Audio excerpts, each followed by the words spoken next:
ഏവർക്കും സ്വാഗതം. ഇന്ന് ഈസ്റ്റർ ദിനം. മനുഷ്യപുത്രൻ മനുഷ്യജാതിയുടെ നന്മയ്ക്ക് വേണ്ടി മരിക്കുകയും ഉയർത്തെഴുന്നേൽക്കുകയും ചെയ്ത സംഭവത്തെ ലോകമെമ്പാടും പ്രത്യേകിച്ച് ക്രിസ്തീയ വിശ്വാസികൾ ഓർക്കുകയും ആചരിക്കുകയും ചെയ്യുന്ന വളരെ പ്രത്യേകതയുള്ള, വളരെയധികം ആത്മീയമായ പ്രാധാന്യവും ഉള്ളടക്കവും കൽപ്പിച്ചിരിക്കുന്ന ഒരു വിശിഷ്ട ദിവസമാണ് ഇന്ന് എന്ന് പ്രത്യേകിച്ച് പ്രസ്താവിക്കേണ്ട ആവശ്യമില്ലല്ലോ. എന്നാൽ ഇത് വളരെ താല്പര്യത്തോടും പ്രതീക്ഷയോടും ആവേശത്തോടും ക്രിസ്ത്യാനികൾ ആഘോഷിക്കുന്നുവെങ്കിലും ഇതിൻ്റെ അർത്ഥം എന്ത് എന്ന് അന്വേഷിക്കുന്നവർ എത്ര പേരുണ്ട് എന്നത് വളരെ സംശയമാണ്. ദുഃഖവെള്ളിയാഴ്ചയിൽ ഏവരുമായി പങ്കിട്ട ചിന്തകളിൽ ഞാൻ സൂചിപ്പിച്ചതുപോലെ മതസംബന്ധമായ എല്ലാ പ്രതിഭാസങ്ങളെയും മനുഷ്യർ പരിഗണിക്കുമ്പോൾ അവർ എക്കാലത്തും ഓർത്തിരിക്കേണ്ട ഒരടിസ്ഥാന പ്രമാണമാണ് ക്രൂശിൽ നിന്ന് യേശു ആദ്യമേ തിരുവായി മൊഴിഞ്ഞത് എന്നത് ഒരു കാലത്തും മറന്നു പോകാനിടയാകരുത്.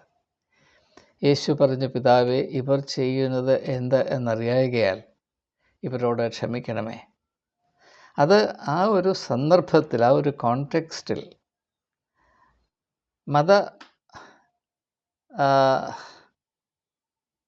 മേലധികാരികൾ, മതമാടമ്പികൾ മനുഷ്യപുത്രനോട് കാണിച്ച അനീതിയെപ്പറ്റി മാത്രമല്ല സൂചിപ്പിക്കുന്നത്. ആ സാഹചര്യത്തിൽ അതാണെന്ന് തോന്നുമെങ്കിലും യഥാർത്ഥത്തിൽ അതിന് വലിയ വ്യാപകമായ പ്രസക്തിയുണ്ട് എന്നത് നാം ധരിച്ചിരിക്കണം. യേശു അവിടെ സൂചിപ്പിക്കുന്നത്, നിങ്ങൾ മതമേഖലയിൽ എപ്പോഴൊക്കെ പ്രവേശിച്ച് പ്രവർത്തിക്കുന്നുണ്ടോ ആ സമയത്തൊക്കെയും നിങ്ങൾ ഓർത്തിരിക്കേണ്ട അടിസ്ഥാന പ്രമാണം മതമേഖല അജ്ഞതയുടെ മേഖലയാണ്. ഇവിടെ മനുഷ്യൻ നടത്തുന്ന പ്രസ്താവനകളും ആരംഭിക്കുന്ന പ്രസ്ഥാനങ്ങളും എടുക്കുന്ന നിലപാടുകളും പ്രത്യേകിച്ച് അഴിച്ചുവിടുന്ന അക്രമങ്ങളും അന്ധകാരത്തിൻ്റെയും അജ്ഞതയുടെയും താണ്ഡവങ്ങളായിരിക്കും എന്ന സനാതനമായ തത്വം നിങ്ങൾ ഒരു കാലത്തും മറന്നു പോകരുത് എന്നതാണ് യേശു സൂചിപ്പിക്കുന്നത്. പക്ഷേ അത് വേണ്ടതുപോലെ മനസ്സിലാക്കാൻ ഈ 2000 വർഷവും പര്യാപ്തമായില്ല എന്നത് ദുഃഖകരമായ യാഥാർത്ഥ്യമാണ്. അപ്പോൾ ഈസ്റ്ററിനെ സംബന്ധിച്ചും പുനരുത്ഥാന ഞായറാഴ്ചയായ ഈസ്റ്ററിനെ പറ്റിയും ഈ ഒരു താക്കീത് വളരെ അനർത്ഥമാണ്. ഈസ്റ്ററിനെ നാം മനസ്സിലാക്കുന്നതും അതിനെ ആഘോഷിക്കുന്നതും ആത്മീകമായ അജ്ഞതയിൽ കൂടെ ആണ് എന്ന ഒരു യാഥാർത്ഥ്യം എന്നെ മഥിക്കാൻ തുടങ്ങിയിട്ട് നാളേറെയായി. എന്നാൽ അതിൻ്റെ യഥാർത്ഥ പൊരുൾ എന്താണ് എന്ന അന്വേഷണത്തിൽ കഴിഞ്ഞ എത്രയോ വർഷങ്ങളായി, കുറഞ്ഞ പക്ഷം 4 ശതകങ്ങളായി ഞാൻ വ്യാപൃതനായിരുന്നു. അതുകൊണ്ട് ദൈവകൃപയാൽ ഇന്ന് അടുത്ത കാലത്ത് അതിനെപ്പറ്റി വ്യക്തമായ ചില ആത്മീകമായ തിരിച്ചറിവുകൾ എൻ്റെ മനസ്സിൽ പ്രഭാതത്തിലെ സൂര്യോദയം പോലെ ഉടലെടുത്തിട്ടുണ്ട് എന്ന് പറയുന്നതിൽ എനിക്ക് സന്തോഷമുണ്ട്. ഇങ്ങനെയുള്ള തിരിച്ചറിവുകളുടെ മധ്യത്തിലാണ് ഞാൻ ഏറ്റവും കൂടുതൽ എളിമ അനുഭവിക്കുന്നത് എന്നുകൂടെ ഞാൻ സൂചിപ്പിക്കട്ടെ. അതാണ് എൻ്റെ സത്യം. നാം കൂടുതൽ ആഴത്തിൽ അറിയും തോറും നമ്മുടെ എളിമ വർദ്ധിച്ചുകൊണ്ടേയിരിക്കുന്നു. അല്പജ്ഞാനികളാണ് അഹങ്കാരം കൊണ്ട് മറ്റുള്ളവരുടെ മുൻപിൽ നൃത്തം കളിക്കാനായി ശ്രമിക്കുന്നത് എന്ന് ഈ സമയത്ത് ഒന്ന് സൂചിപ്പിക്കട്ടെ. ഇപ്പോൾ ഞാൻ തിരിച്ചറിയുന്ന പൊരുൾ എന്താണ്? യേശുവിൻ്റെ ഉയർത്തെഴുന്നേൽപ്പിന് സംബന്ധമായി, അതിന് ഈസ്റ്റർ എന്ന വിധത്തിൽ ലോകത്തെമ്പാടുമുള്ള വിശ്വാസ സമൂഹം ആചരിക്കുന്നതിനെ സംബന്ധമായി ഇപ്പോൾ ഞാൻ തിരിച്ചറിയുന്ന, മുൻപൊരു കാലത്തും തിരിച്ചറിയുവാൻ കഴിയാതെ പോയ അർത്ഥതലങ്ങൾ എന്താണ് എന്നതാണ് ഈ വീഡിയോയുടെ ഉള്ളടക്കം. ഇത് നിങ്ങൾ അവസാനം വരെയും ശ്രദ്ധയോടെ കാണണമെന്ന്, അതിൻ്റെ ഉള്ളടക്കത്തെ ധ്യാനത്തോടെ പരിഗണിക്കണമെന്ന് ആദ്യമേ അപേക്ഷിച്ചുകൊള്ളും. ഇവിടെ നാം ആദ്യമായി മനസ്സിലാക്കേണ്ടത്, ഇത് മനുഷ്യപുത്രൻ്റെ ഉയർത്തെഴുന്നേൽപ്പാണ്. ഇത് മനുഷ്യപുത്രൻ്റെ ഉയർത്തെഴുന്നേൽപ്പാണ്. യേശു തന്നെ മനുഷ്യപുത്രൻ മനുഷ്യപുത്രൻ മനുഷ്യപുത്രൻ എന്നാണ് വിശേഷിപ്പിച്ചിട്ടുള്ളത് എന്ന് സുവിശേഷങ്ങളോട് പരിചയമുള്ള ഏവർക്കും പെട്ടെന്ന് തിരിച്ചറിയാവുന്നതാണ്. എന്നാൽ ആ മനുഷ്യപുത്രൻ എന്ന ആശയത്തിൻ്റെ ഉള്ളടക്കം എന്താണ് എന്ന് യോഹന്നാൻ്റെ സുവിശേഷം 14-ാം അധ്യായത്തിൻ്റെ 6-ാം വാക്യത്തിൽ യേശു വളരെ കൃത്യമായി വെളിച്ചത്തിൻ്റെ സ്പഷ്ടതയിൽ രേഖപ്പെടുത്തിയിട്ടുണ്ട്. ഞാൻ തന്നെ വഴിയും സത്യവും ജീവനും എന്ന് യേശു പറഞ്ഞിട്ടുണ്ട്. മനുഷ്യപുത്രൻ എന്നാൽ അതിൻ്റെ അർത്ഥം ഇതാണ്: വഴിയും സത്യവും ജീവനും ഒന്നായിത്തീരുന്ന അവസ്ഥയെ മാത്രമേ മനുഷ്യത്വം എന്ന വാക്കുകൊണ്ട് ഉദ്ദേശിക്കാവൂ എന്നാണ് യേശു വെളിപ്പെടുത്തിയിട്ടുള്ളത്. ഞാൻ എൻ്റെ കഴിഞ്ഞകാല വീഡിയോകളിൽ ഇതിനെപ്പറ്റി ഈ ഒരു വാക്യത്തെപ്പറ്റി പല പരാമർശങ്ങളും നടത്തിയെങ്കിലും അതിലൊന്നും ഉൾപ്പെടുത്തിയിട്ടുള്ള ആശയങ്ങളല്ല ഇപ്പോൾ പരാമർശിക്കാൻ പോകുന്നത് എന്ന് ആമുഖമായി ഞാൻ സൂചിപ്പിക്കുകയാണ് ചെയ്യുന്നത്. ഇത് മനസ്സിലാക്കണമെങ്കിൽ, ഈ ഒരു പ്രസ്താവനയുടെ അർത്ഥം മനസ്സിലാക്കണമെങ്കിൽ നമുക്ക് ഭൗതികമായ ഒരു ഉദാഹരണം പരിഗണിച്ചാൽ കുറച്ചുകൂടെ എളുപ്പത്തിൽ സാധിക്കുമെന്നതുകൊണ്ട് ഞാൻ അതിന് തുനിയട്ടെ.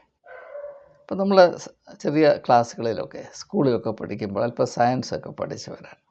അപ്പോൾ വെള്ളം എന്നത് 2 ഘടകങ്ങൾ ചേർന്നതാണ്: ഓക്സിജനും ഹൈഡ്രജനും.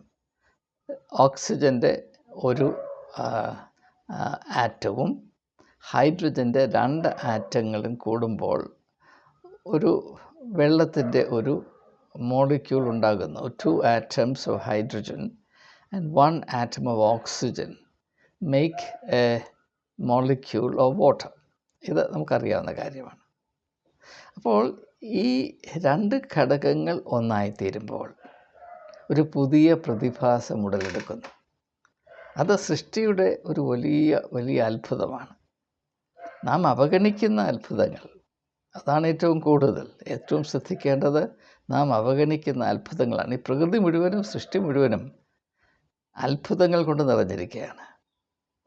അത് യേശു ഇവിടെ പറയുന്നത് 2 ഘടകങ്ങൾ മാത്രമല്ല, മൂന്നാമതൊരു ഘടകം കൂടെയുണ്ട്: വഴിയും സത്യവും ജീവനും. ഇപ്പോൾ വഴിയും സത്യവും എന്നത് ഓക്സിജനും ഹൈഡ്രജനും പോലെ നാം കണക്കാക്കിയാൽ അതിൻ്റെ കൂടെ മൂന്നാമതൊരു ഘടകം ചേർത്താൽ എന്തായിത്തീരും? ഓക്സിജനും ഹൈഡ്രജനും ചേർന്നാൽ വാട്ടർ മോളിക്യൂൾ ഉണ്ടാകുന്നു. പക്ഷെ അതിൻ്റെ കൂടെ ജീവനും കൂടെ ചേർത്താൽ എന്താകും? ജീവൻ്റെ ജലമായി മാറും. ദ ലിവിങ് വാട്ടേഴ്സ്, ജീവൻ്റെ ജലമായി തീരും. അത് വളരെ വളരെ വളരെ മനോഹരമായ ഒരു തിരിച്ചറിവായിട്ടാണ് എൻ്റെ ഉള്ളിൽ ഒരു സന്തോഷത്തിൻ്റെ നീരുറവ് പൊട്ടിപ്പുറപ്പെടുന്നത് പോലെയാണ് ഞാൻ ഈ അറിവ് എൻ്റെ ഉള്ളിൽ ജനിച്ചപ്പോൾ എനിക്ക് അനുഭവപ്പെട്ടു. 2 atoms of hydrogen, 1 atom of oxygen. ഹൈഡ്രജൻ്റെ 2 ആറ്റംസും ഓക്സിജൻ്റെ 1 ആറ്റവും കൂടെ ചേരുമ്പോൾ വെള്ളത്തിൻ്റെ മോളിക്യൂൾ ഉണ്ടാകുന്നു. അതിൻ്റെ കൂടെ മൂന്നാമതൊരു ഘടകം കൂടെ ചേരുകയാണ്. എന്താണ്? ജീവൻ. യേശു പറഞ്ഞു, ഞാൻ തന്നെ വഴിയും സത്യവും. വഴിയും സത്യവും നമ്മൾ ഉപയോഗിച്ച ഉദാഹരണത്തിൽ കൂടെ നോക്കുമ്പോൾ, വഴി ഓക്സിജൻ ആണെങ്കിൽ, വഴി സത്യമാണെങ്കിൽ,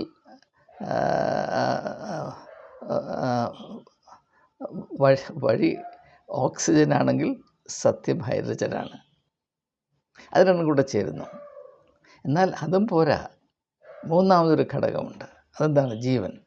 അപ്പോൾ ലഭിക്കുന്നത് വെള്ളമല്ല, ജീവൻ്റെ ജലമാണ്. ആ ഒരു പ്രതിഭാസത്തെ, ആ 3 ഡയമെൻഷണൽ റിയാലിറ്റിയെ ഉൾക്കൊള്ളുവാൻ മനുഷ്യനിർമ്മിതമായ ഒരു സംവിധാനത്തിന് സാധ്യമല്ല. വെള്ളത്തെ ഉൾക്കൊള്ളുവാൻ സാധിക്കും, പക്ഷേ ജീവജലത്തെ, ജീവൻ്റെ ജലത്തെ, ലിവിങ് വാട്ടറിനെ ഉൾക്കൊള്ളുവാൻ മനുഷ്യനിർമ്മിതമായ മനുഷ്യ മേൽനോട്ടത്തിൽ മാത്രം സ്ഥിതി ചെയ്യുന്ന മതസംവിധാനത്തിന് കെൽപ്പില്ല, വിശാലതയില്ല, അതിലിടമില്ല എന്നതാണ് യേശുവിൻ്റെ കഷ്ടാനുഭവത്തിൻ്റെ അടിസ്ഥാന മർമ്മവും. തീർന്നില്ല. അതിനേക്കാൾ ഉപരിയായി യേശു ഉയർത്തെഴുന്നേറ്റു എന്നതിൻ്റെ മാറ്റമില്ലാത്ത യുക്തിയും, unchanging logic of the resurrection of Jesus Christ. കാരണം എന്താണ്? മനുഷ്യനിർമ്മിതമായ മതസംവിധാനത്തിൻ്റെ ഉള്ളിൽ ഈ ജീവിക്കുന്ന ജലത്തിന് ഇടമില്ല. അതുകൊണ്ട് അതിനെ നശിപ്പിക്കുന്നു.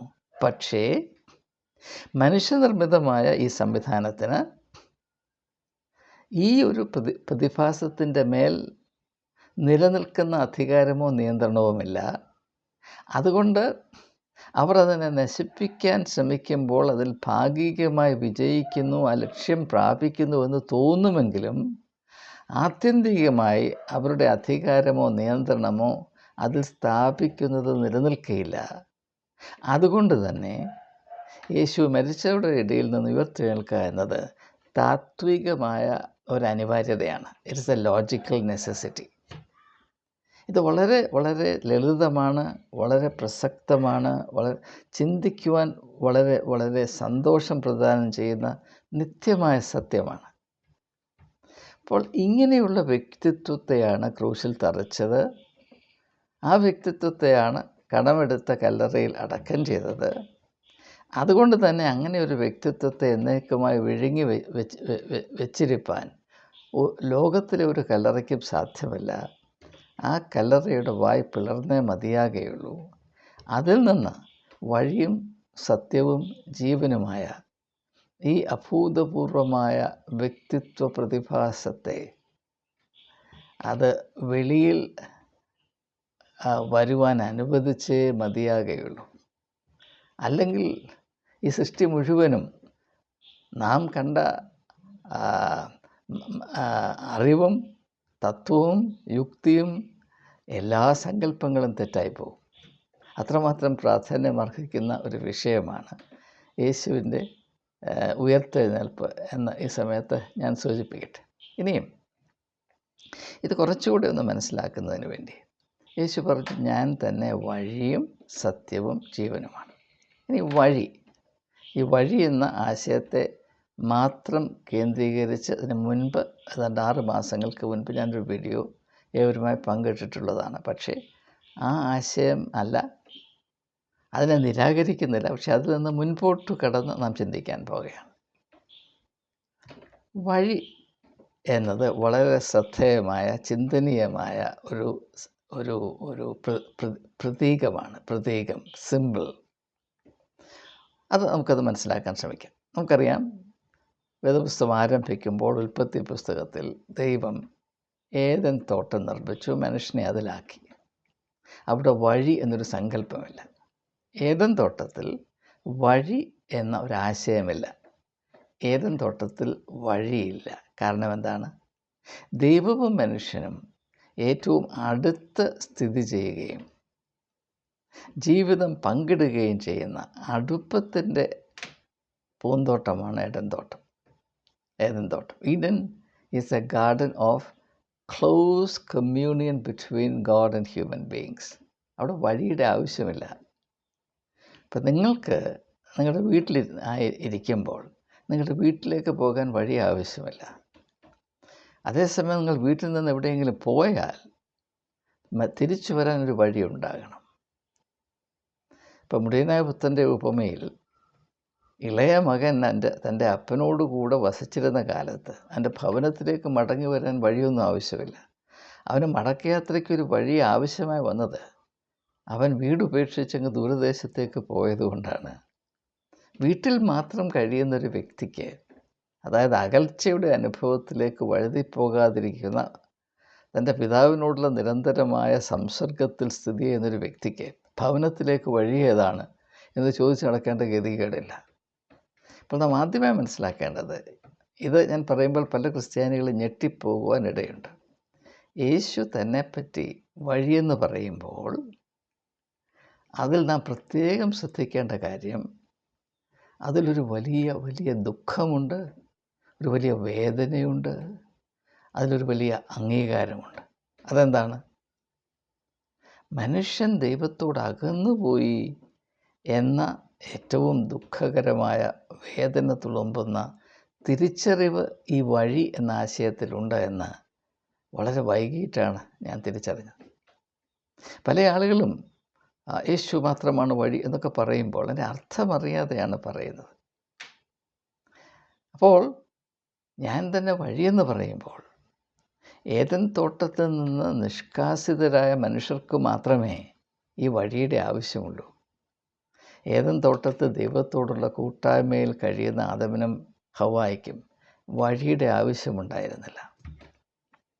അപ്പോൾ ഞാൻ തന്നെ വഴിയെന്ന് പറയുമ്പോൾ ആ വഴി സൂചിപ്പിക്കുന്നത് ഇന്ന് മനുഷ്യനും ദൈവവുമായി വലിയ അകൽച്ചയുണ്ട്.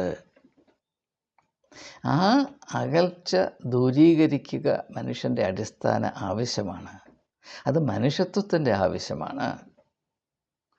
ആ അകൽച്ച ദൂരീകരിക്കപ്പെട്ട അവസ്ഥയിലാണ് യേശുക്രിസ്തു തൻ്റെ പരസ്യ ശുശ്രൂഷ ആരംഭിക്കുന്നത് എന്ന് യേശു തന്നെ വളരെ വ്യക്തമായി സൂചിപ്പിച്ചിട്ടുണ്ട്. ഞാനും എൻ്റെ പിതാവും ഒന്നാകുന്നു. അതുകൊണ്ട് തന്നെ യേശുവിന് പിതാവിലേക്ക് ഒരു വഴി ആവശ്യമില്ല. ഞാൻ വളരെ വളരെ നിർത്തി പറയുന്നത് ഈ ആശയം വളരെ കൃത്യമായി മനസ്സിൽ പതിക്കേണ്ടതിന് വേണ്ടിയാണ്. യേശുവിന് പിതാവായ ദൈവത്തിലേക്ക് പോകുവാൻ ഒരു വഴി ആവശ്യമില്ല. കാരണം അവനും പിതാവും ഒന്നാകുന്നു. അങ്ങനെ ഒന്നിപ്പിൻ്റെ അവസ്ഥയിൽ വഴി അപ്രസക്തമാണ്. ഇനി നാം മനസ്സിലാക്കേണ്ടത്, പിന്നെ എന്തുകൊണ്ടാണ് യേശു ഞാൻ വഴിയാണ് എന്ന് പറഞ്ഞത്? ഇവിടെ ഏറ്റവും അടിസ്ഥാനപരമായി നാം തിരിച്ചറിയേണ്ടത്, ആർക്കാണോ വഴി ആവശ്യമില്ലാത്തത് അവന് മാത്രമേ വഴിയാകുവാൻ സാധ്യമാകുകയുള്ളൂ. ഞാൻ ആവർത്തിക്കട്ടെ, ആർക്കാണോ വഴി ആവശ്യമില്ലാത്തത് അവന് മാത്രമേ വഴിയായിത്തീരുവാൻ സാധിക്കുകയുള്ളൂ. അത് വളരെ ലളിതമാണ്. ഇപ്പോൾ കടം കയറി മുടിഞ്ഞിരിക്കുന്നൊരു മനുഷ്യന് എൻ്റെ കടം വീട്ടാൻ സാധ്യമല്ല. കടമില്ലാത്തൊരു മനുഷ്യന് മാത്രമേ എൻ്റെ കടം വീട്ടാൻ സാധിക്കുകയുള്ളൂ. അപ്പോൾ യേശു തന്നെ വഴി എന്ന് പറയുമ്പോൾ അവിടെ ഉൾപ്പെട്ടിരിക്കുന്ന ഏറ്റവും ശ്രദ്ധേയമായ ആശയം, മനുഷ്യരാശിയുടെ പാപത്തിൻ്റെ ഭാരം വഹിച്ചുകൊണ്ടാണ് ഞാൻ ഈ പരസ്യ ശുശ്രൂഷ, ഈ ദിവ്യമായ ദൗത്യം ഏറ്റെടുക്കുകയും നിർവഹിക്കുകയും ചെയ്യുന്നത്. ആ വഴി ദുഃഖത്തിൻ്റെ വഴിയാണ്, സഹനത്തിൻ്റെ വഴിയാണ്, അത് ക്രൂശിലേക്കുള്ള വഴിയാണ്. ആ വഴിയായവൻ സഞ്ചരിക്കുന്നതിൻ്റെ ചിത്രീകരണമാണ് ദുഃഖവെള്ളിയാഴ്ച നാം കണ്ടത്. വഴിയായവൻ വഴിയിൽ കൂടെ ക്രൂശും പേറി നിണം വാർന്ന് യാത്ര ചെയ്യുന്ന, മനുഷ്യബുദ്ധിയെ കവിയുന്ന ഒരു സംഭവത്തിൻ്റെ, ഐതിഹാസിക സംഭവത്തിൻ്റെ ഓർമ്മ പുതുക്കലാണ് ദുഃഖവെള്ളിയാഴ്ച എന്നത് ഏതാണ്ട് ഒട്ടുമുക്കാലും ആഗോളതലത്തിൽ ക്രിസ്തീയ സമൂഹം മറന്നു കഴിഞ്ഞു, ഉപേക്ഷിച്ചു കഴിഞ്ഞു എന്നത് ദുഃഖകരം തന്നെയാണ്. അപ്പോൾ പ്രത്യേകമായി മനസ്സിലാക്കേണ്ടത്, വഴിയെന്ന് പറയുമ്പോൾ, ഞാൻ തന്നെ വഴിയെന്ന് യേശു പറയുമ്പോൾ അതിൽ രണ്ടർത്ഥങ്ങളുണ്ട്. ഒന്ന്, ഈ വഴി ദുഃഖത്തിൻ്റെയും പീഡനത്തിൻ്റെയും കുരിശിൻ്റെയും വഴിയാണ്. കാരണം എന്താണ്? ഈ വഴി പോകുന്നത് മനുഷ്യൻ്റെ ധാർമ്മികവും ആധ്യാത്മികവുമായ അധപ്പതനത്തിൻ്റെ ഭൂമിശാസ്ത്രത്തിൽ കൂടെയാണ്. അതുകൊണ്ട് തന്നെ ഈ വഴിയെ പോകുമ്പോൾ നല്ല ശബരിക്കാരൻ്റെ ഉപമയിൽ രേഖപ്പെടുത്തിയിരിക്കുന്നത് പോലെ യെരുശലേമിൽ നിന്ന് യെരിഹോവിലേക്കുള്ള വഴിയാണിത്. ഇതിലെ സഞ്ചരിക്കുമ്പോൾ നിങ്ങൾ ആക്രമിക്കപ്പെടും, നിങ്ങൾക്ക് മുറിവേൽക്കും, നിങ്ങൾ കൊല്ലപ്പെടാൻ സാധ്യതയുണ്ട് എന്ന് മാത്രവുമല്ല, നിങ്ങൾ മുറിവേറ്റ് കിടക്കുന്ന അവസ്ഥയിൽ ചില ഇടങ്ങളിൽ നിന്ന് നിങ്ങൾക്ക് സഹായം ലഭിക്കുമെന്ന് നിങ്ങൾ വച്ചു പുലർത്തുന്ന പ്രത്യാശയില്ലേ, അതും അസ്ഥാനത്താണ് എന്ന ഒരു അനുഭവം നിങ്ങൾക്കുണ്ടാകും. പുരോഹിതൻ മുഖം തിരിഞ്ഞ് നടന്നു പോയത് അതിനെ സൂചിപ്പിക്കുന്നു. നിങ്ങളുടെ പല സങ്കല്പങ്ങളും അസ്ഥാനത്താണ്. കാരണം എന്താണ്? ഇത് അകൽച്ചയുടെ ലോകത്തിലാണ് നിങ്ങൾ വസിക്കുന്നത്. നിങ്ങൾ സ്വർഗത്തിലല്ല, നിങ്ങൾ ഈഡൻ തോട്ടത്തിലുമല്ല വസിക്കുന്നത്, നിങ്ങൾ ഏദൻ തോട്ടത്തിലുമല്ല വസിക്കുന്നത്. നിങ്ങൾ അകൽച്ചയുടെ മണലാരണ്യത്തിലാണ് വസിക്കുന്നത്. അതുകൊണ്ട് നിങ്ങൾ ന്യായമായും ഇത് പ്രതീക്ഷിക്കണം. ഇത് നിങ്ങൾ മനസ്സിലാക്കിയാൽ നിങ്ങൾ ഈ ലോകത്തിൽ അനുഭവിക്കുന്ന പല അരിഷ്ടതകളെ സംബന്ധിച്ച് നിങ്ങൾ ഉള്ളിൽ വെച്ച് നടക്കുന്ന നെരിപ്പോട് പോലെ നീറിക്കൊണ്ടിരിക്കുന്ന ഓർമ്മകളിൽ നിന്നെങ്കിലും നിങ്ങൾക്ക് വിടുതലുണ്ടാകും, ആശ്വാസമുണ്ടാകും. അപ്പോൾ യേശു തന്നെ വഴിയെന്ന് അവതരിപ്പിക്കുന്നത് രണ്ട് വ്യത്യസ്തമായ ആശയങ്ങളുടെ ആകത്തുകയായിട്ടാണ്. ഒന്ന്, ഈ വഴിയുടെ ആവശ്യം തന്നെ മനുഷ്യജാതിയുടെ അകൽച്ച എന്ന മർമ്മത്തിലാണ്. ദൈവത്തിൽ നിന്ന് മനുഷ്യൻ അകന്നു പോയിരിക്കുന്നു. അതുകൊണ്ട് മനുഷ്യജാതി വികൃതമായും ഭ്രാന്ത് പിടിച്ചുമിരിക്കുന്നു. ശിഷ്യന്മാരെ അയക്കുമ്പോൾ, അവിടെ ദൗത്യത്തിലേക്ക് അയക്കുമ്പോൾ യേശുവരോട് പറയുന്നത്, നോക്കൂ, ചെന്നായ്ക്കളുടെ ഇടയിൽ കുഞ്ഞാടുകളെ പോലെ ഞാൻ നിങ്ങളെ അയക്കുന്നു. അത് ഈ ലോകത്തിൻ്റെ സ്വഭാവമാണ്. ആ ലോകത്തിൽ കൂടെയാണ് ഈ വഴി ഓടുന്നത്. എന്നാൽ ഈ വഴി ആവശ്യമില്ല എന്നതും ഞാനെന്ന വഴിയുടെ സാക്ഷ്യമാണ്. എന്താണ് ഞാനെന്ന വഴി? അതിന് രണ്ടർത്ഥങ്ങളിലൂടെ ഞാൻ പറഞ്ഞു. ആദ്യം, ഈ അകൽച്ചയുടെ ലോകത്തിൽ കൂടെ നമുക്ക് സഞ്ചരിച്ചേ മതിയാകുകയുള്ളൂ, ചെന്നായ്ക്കളുടെ ഇടയിലെ കുഞ്ഞാടുകളെ പോലെ. അതേസമയം തന്നെ ഈ വഴിക്ക് മറ്റൊരർത്ഥമുണ്ട്, മറ്റൊരു സാധ്യതയുണ്ട്. അതെന്താണ്? ഞാനും എൻ്റെ പിതാവും ഒന്നാകുന്നു. അതാണ് വഴി, ഒന്നിപ്പിൻ്റെ വഴി. അകൽച്ചയുടെ വഴി, ഒന്നിപ്പിൻ്റെ വഴി. ഈ രണ്ട് വഴികളും കണ്ടുമുട്ടുന്ന ഇടമാണ് കാൽവറി എന്നാണ് ഞാനിപ്പോൾ മനസ്സിലാക്കുന്നത്. ക്രൂശ്, യേശുവിൻ്റെ ക്രൂശ് എന്ന് പറയുന്നത് അങ്ങനെയാണ്. രണ്ട് വഴികൾ കണ്ടുമുട്ടുകയാണ്. ഇത് അകൽച്ചയുടെ വഴി, ഇത് ഒന്നിപ്പിൻ്റെ വഴി. ഇവിടെയാണ് മനുഷ്യപുത്രൻ തന്നെ യാഗമായി അർപ്പിക്കുന്നത്. അതുകൊണ്ട് അതിനുശേഷം വഴിയുടെ ആവശ്യമില്ല. അതുകൊണ്ടാണ് യേശു തൻ്റെ ശിഷ്യന്മാരോട് പറഞ്ഞത്, ശ്രദ്ധിക്കുക, ഞാൻ പോകുന്നത് നിങ്ങൾക്ക് നന്ന്. ഞാൻ പോയില്ല എങ്കിൽ കാര്യസ്ഥനെ നിങ്ങളുടെ മേൽ അയക്കുകയില്ല. ഞാൻ പോയാൽ കാര്യസ്ഥനെ നിങ്ങളുടെ മേൽ അയക്കുകയും അവൻ നിങ്ങളെ സകല സത്യത്തിലേക്കും വഴി നടത്തുകയും ചെയ്യും. അതിൻ്റെ അർത്ഥം, ഞാൻ പോയ ശേഷവും ചില ആളുകൾ പല വഴികളും പറഞ്ഞുകൊണ്ട് വരും. അവർ പോകുന്ന വഴിയെ നിങ്ങൾ നടന്നാൽ നിങ്ങൾ ഒരിക്കലും പരിശുദ്ധാത്മാവിൻ്റെ പ്രേരണയിൽ നിങ്ങൾ അറിയേണ്ട സത്യത്തെ അന്വേഷിച്ച് മനസ്സിലാക്കുവാൻ നിങ്ങൾക്ക് ഇടയാകുകയില്ല. നിങ്ങൾക്കതിനുള്ള സ്വാതന്ത്ര്യമോ അവസരമോ ഉണ്ടാകുകയില്ല. നിങ്ങൾ സ്വാതന്ത്ര്യത്തിൽ നിന്ന് അടിമത്വത്തിലേക്ക് വഴുതിപ്പോകുമെന്നാണ് യേശു അവിടെ സൂചിപ്പിക്കുന്നത്. ഞാൻ പോകുന്നത് നിങ്ങൾക്ക് നന്ന് എന്ന് പറഞ്ഞാൽ ഞാൻ ആരാണ്? ഞാൻ വഴിയാണ്. ലോകത്തിൽ മനുഷ്യൻ പറയുന്ന, ഇനി എൻ്റെ പേരിൽ യേശു പറഞ്ഞു, കള്ളപ്രവാചകന്മാർ വരും. സത്യപ്രവാചകൻ അവൻ്റെ ദൗത്യം നിർവഹിച്ച് പോയി കഴിയുമ്പോൾ അവൻ്റെ പിന്നാലെ ഏറെ താമസിയാതെ കള്ളപ്രവാചകന്മാർ വരും. അവർ വരുന്നത് അവരുടേതായ വഴികൾ കൊട്ടിഘോഷിച്ചുകൊണ്ടാണ്. അങ്ങനെ എത്രയോ വഴികൾ ക്രിസ്ത്യാനികളുടെ ഇടയിലുണ്ട്. 50,000-ൽ പരം പള്ളികൾ. ഓരോ പള്ളിക്കും അവരുടേതായ വഴികളില്ലേ? ഈ വഴിയിൽ കൂടെ മാത്രം സഞ്ചരിച്ചാലേ നിങ്ങളവിടെ എത്തുകയുള്ളൂ. കത്തോലിക്ക സഭ എക്കാലത്തും പറഞ്ഞുകൊണ്ടിരുന്ന, ഇപ്പം പിന്നെ പോപ്പ് ഫ്രാൻസിസിന് കുറച്ചുകൂടെ മനുഷ്യത്വവും മര്യാദയും ദൈവഭയവും ഉള്ളതുകൊണ്ട് അദ്ദേഹം ഇതുവരെ പറഞ്ഞത് തെറ്റാണ്. കത്തോലിക്ക സഭയിൽ കൂടെ മാത്രമേ രക്ഷയുള്ളൂ, കത്തോലിക്ക സഭയിൽ കൂടെ മാത്രമേ സ്വർഗത്തിലേക്ക് പോകാനുള്ള പാസ്പോർട്ട് കിട്ടത്തുള്ളൂ എന്നാണ് നൂറ്റാണ്ടുകളായി കത്തോലിക്ക സഭ കൊട്ടിഘോഷിച്ചുകൊണ്ടിരുന്നത്. അത് അവരുടെ വഴിയാണ്.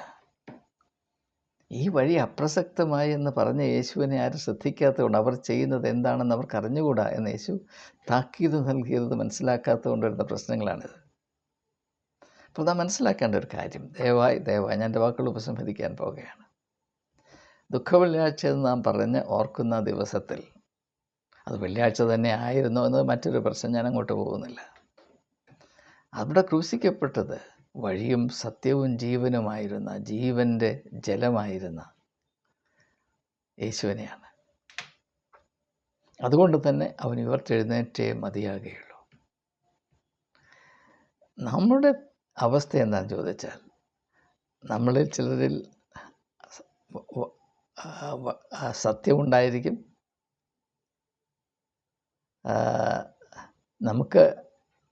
നമ്മളെല്ലാവരും ഓരോ വഴിയിൽ സഞ്ചരിക്കുന്നവരാണ്.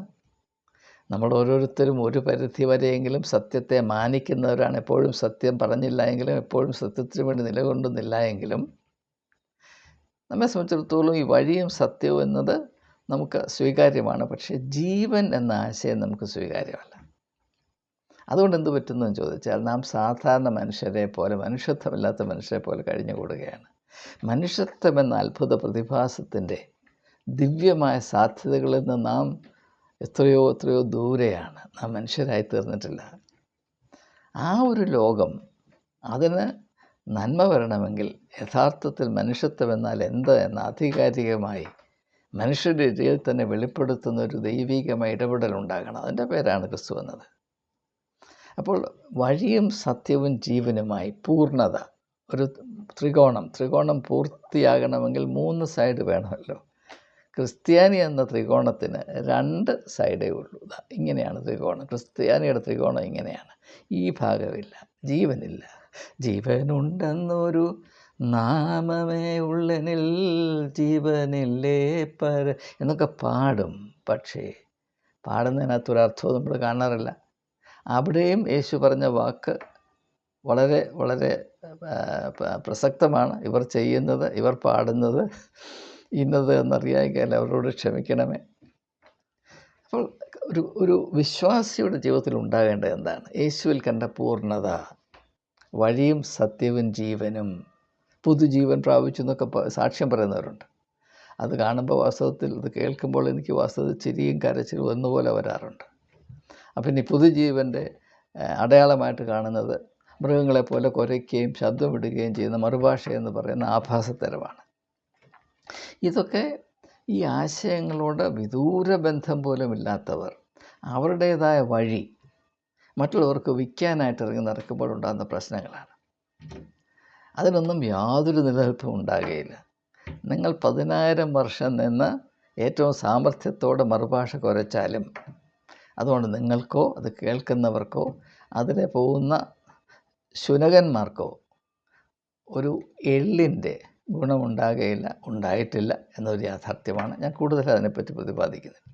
അപ്പോൾ വഴിയും സത്യവും ജീവനുമായവനെ ക്രൂശിൽ തറച്ചാൽ, അവനെ കല്ലറയിൽ അടക്കി വെച്ചാൽ, ഒരു കല്ലറയ്ക്കും അവനെ എന്നേക്കുമായി പിടിച്ചു നിർത്താൻ സാധ്യമല്ല. അവൻ ഉയർത്തെഴുന്നേറ്റിരിക്കും, സംശയമില്ല. അതുകൊണ്ട് യേശുവിൻ്റെ ഉയർത്തെഴുന്നേൽപ്പ് തീർച്ചയായും ഒരു യാഥാർത്ഥ്യമാണ് എന്ന് ഞാൻ വിശ്വസിക്കുന്നു. അതിൽ കൂടെ ഞാൻ പ്രാപിക്കുന്ന ആശ്വാസം എന്താണ്? ഈ തരത്തിൽ നമ്മുടെ വ്യക്തിത്വത്തെ ആത്മീകമായ ജീവനുള്ള വ്യക്തിത്വമായി കാത്തുസൂക്ഷിക്കുവാൻ നാം കൂട്ടാക്കിയാൽ, അതിൽ ദൈവകൃപ കൊണ്ട് നാം വിജയിച്ചാൽ, അങ്ങനെയുള്ളവർക്ക് നിത്യജീവൻ്റെ പ്രതീക്ഷയുണ്ട്, പ്രത്യാശയുണ്ട്. അല്ലാത്തവർക്ക് ഇതിനെപ്പറ്റി പ്രതീക്ഷിക്കുവാൻ യാതൊരു മാർഗവുമില്ല എന്നതാണ് എനിക്ക് മനസ്സിലാക്കാൻ കഴിഞ്ഞിട്ടുള്ളത്. അതുകൊണ്ടാണ് ആ അവസ്ഥ ഒരിക്കലും പ്രാപിക്കാതെ സഭകളുടെ വഴിയെ മാത്രം നടക്കുന്ന ആളുകൾ, അവർ ജീവിത സായാഹ്നത്തിൽ അനുഭവിക്കുന്ന അരിഷ്ടതയാണ്. അയ്യോ, എനിക്ക് എന്തായിത്തീരും. ഇതിനെപ്പറ്റി ഞാൻ മുമ്പ് പ്രസ്താവിച്ചിട്ടുള്ളതാണ്. അനേക ആളുകൾ എന്നോട് ബന്ധം പുലർത്തി, അതായത് 65-70 വയസ്സ് കഴിയുന്നവർ ഈ വലിയ അങ്കലാപ്പിലാണ്. അവർക്ക് സഭയുടെ പ്രതിനിധികളോട് പറയാൻ കഴിയില്ല, അച്ഛന്മാരോട് പറയാനൊക്കില്ല, മെത്രാന്മാരോട് പറയാനൊക്കെയില്ല. പറഞ്ഞാൽ അവരെ പരിഹസിക്കും. പിന്നെ ഈ അകാലപ്രജ പോലുള്ള എന്നോട് വന്ന് പറയും, അയ്യോ, ഞങ്ങളുടെ അവസ്ഥ ഇതാണ്, ഞങ്ങൾക്ക് മറ്റാരോടും പറയാൻ വയ്യ. എന്തുകൊണ്ട് ഞങ്ങൾ വളരെ വിശ്വാസമുള്ളവരായി സഭയുടെ എല്ലാ കൽപ്പനകളും നിർദ്ദേശങ്ങളും അനുസരിച്ച് ജീവിച്ചു, ഞങ്ങളൊന്നും മുടക്കിയിട്ടില്ല. പക്ഷേ ഇന്ന് ഞങ്ങൾ അങ്കലാപ്പിലാണ്. അങ്ങനെ വരികയുള്ളൂ. കാരണം എന്താണ്? നമ്മുടെ വ്യക്തിത്വത്തെ ആത്മീയമായ വീര്യമുള്ള, യേശുവിൻ്റെ ഭാഷയിൽ പറഞ്ഞാൽ സമൃദ്ധമായ ജീവനുള്ള ആ ഒരു പ്രതിഭാസമാക്കി വളർത്തുന്നതിൽ നാം കാണിച്ച അനാസ്ഥ കൊണ്ട് സംഭവിക്കുന്ന അങ്കലാപ്പാണിത്. ഇതെല്ലാം യേശുവിൻ്റെ പുനരുത്ഥാനത്തിൽ ഉൾപ്പെടുന്ന ആശയങ്ങൾ മാത്രമാണ് എന്ന് സൂചിപ്പിക്കുന്നു. ഈ ആശയത്തെ വേണ്ടതുപോലെ അവതരിപ്പിക്കാൻ എനിക്ക് കഴിയില്ല എന്നതിനെപ്പറ്റി എനിക്ക് നല്ല ബോധ്യമുണ്ട്. പക്ഷേ ഈ ആശയം ഒരു ജീവകാലം മുഴുവൻ നടത്തിയ അന്വേഷണത്തിൻ്റെയും തപസ്യയുടെയും ഫലമാണ്. ഇതിൽ കൃത്യമായും നിശ്ചയമായും ദൈവികമായ കൃപയുണ്ട് എന്ന് ഞാൻ ആഴത്തിൽ അടിയുറച്ച് വിശ്വസിക്കുന്നു. അതുകൊണ്ട് ആർക്കെങ്കിലും ഇതുകൊണ്ട് പ്രയോജനമുണ്ടാകുമെങ്കിൽ എന്ന പ്രതീക്ഷയിൽ ഏവരുമായി ഇത് പങ്കിടുന്നതിൽ എനിക്ക് അതീവ സന്തോഷമുണ്ട്. അതിന് ഇടയാക്കിയ ദൈവകൃപയോർത്ത് ഞാൻ സ്തുതിക്കുന്നു. യേശു മരിച്ചവരിൽ നിന്ന് ഉയർത്തെഴുന്നേറ്റു എന്ന് ഞാൻ വിശ്വസിക്കുന്നു. അവൻ ജീവിക്കുന്നു. ഹല്ലേലൂയ.